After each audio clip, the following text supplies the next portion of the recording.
Hey, what's up, guys? Houston here. Look, if you're wondering, can you get a business credit card without a business? Absolutely. Now, the question is who will give you a business credit card without without business revenue? And why would you want to do that? All right. Now, here's the situation. You can get a business credit card without a business.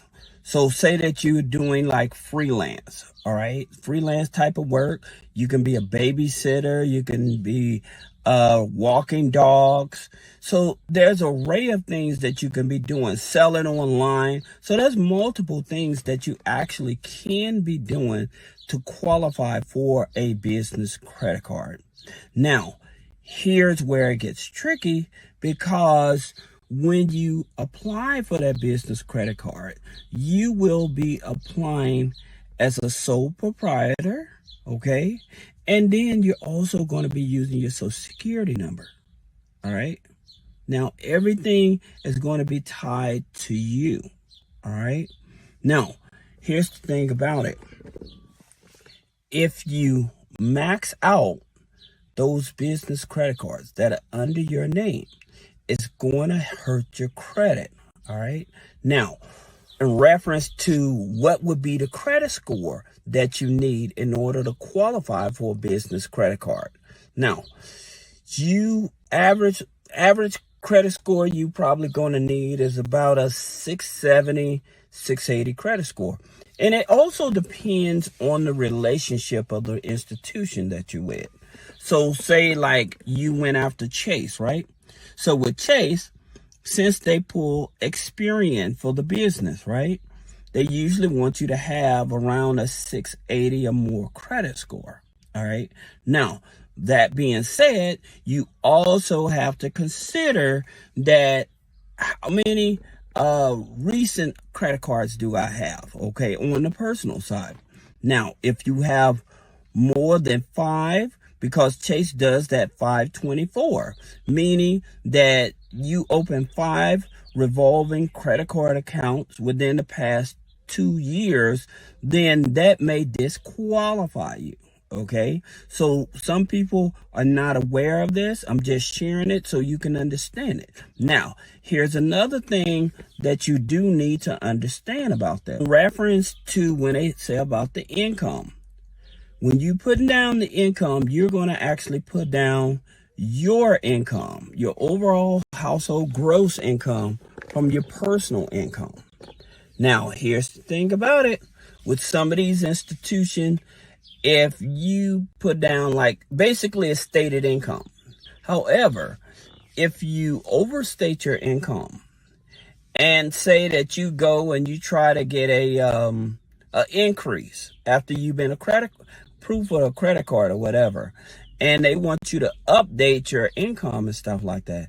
If your original application, the income on the original application is not matching, again, sometimes they can ask for like an internal audit. Now, American Express is notorious for this. Yes, you can get a American Express business credit card without a business, okay? But they are very notorious for this. If you put down a certain amount of income and then you want to go for a credit limit increase, that's the reason I tell people, whenever you're trying to get an increase of income from American Express on your credit card, increase on your credit card, here's the thing about it. You only want to go up to 3 times whatever that number is. So if they already gave you 5,000, so you multiply that times 3, right? And so that'll give you 15,000.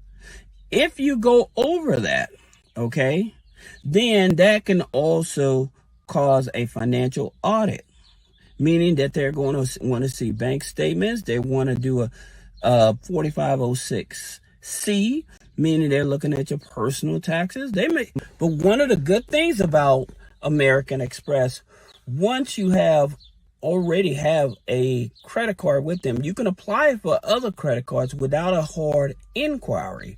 And even with the credit limit increase on the credit card, that's not a hard inquiry as well. Now, some of your low-hanging fruit credit cards that you may want to go for in terms of trying to get the best, the easiest credit cards, all right? The credit cards I just mentioned, Chase and American Express, FICO 8 credit cards, right?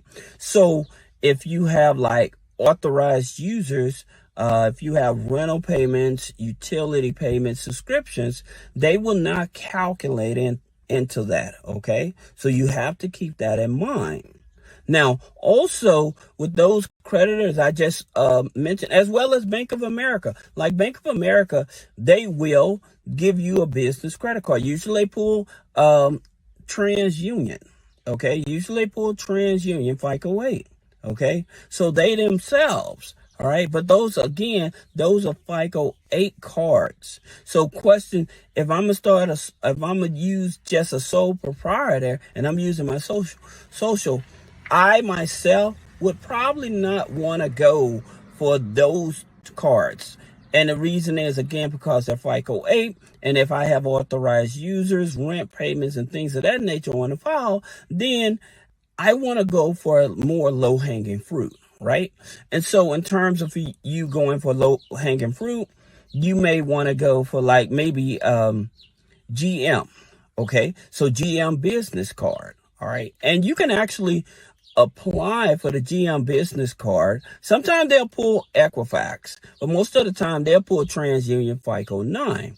And so what you would have to do, you would have to lock your first you go for the pre-approval, okay, for the GM business credit card, okay, and it's 12 months, 0% interest on purchases and balance transfers, okay.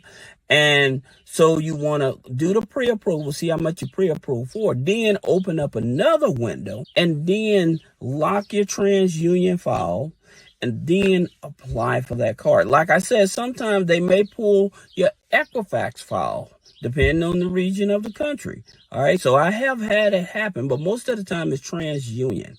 All right, now here's another thing in reference to another low-hanging fruit credit card. Then business credit card, I should say. Then you may want to look at like Capital One. If you have bad credit, like a 580 credit score, then the Capital One Spark Business card, okay, that's the gold card. Now it's going to report both on the personal side as well as the business side, but you can get this card as a sole proprietor. Okay, and it's a very easy card to get because all you need is a 580 credit score. All right. Now, another card that you may want to consider is U.S. Bank. So with U.S. Bank Platinum Card or their Altitude Card, the Platinum Card is 18 months, 0% interest on balance transfers and purchases. Now that card is usually a TransUnion FICO 9.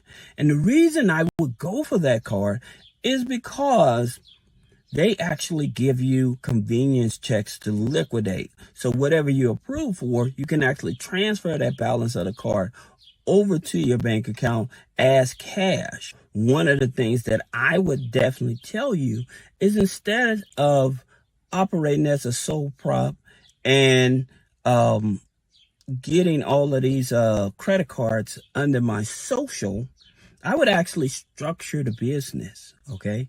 The reason is I would structure the business because you're able to get access to more business credit funding, okay? And that way you don't put so much debt, you won't increase your debt to income ratio. So like say if you max out the card and stuff like that. If you have any other questions for business credit funding, personal credit funding, removing negative items off of the credit, click the link in the description, schedule a one-on-one consultation. Thank you.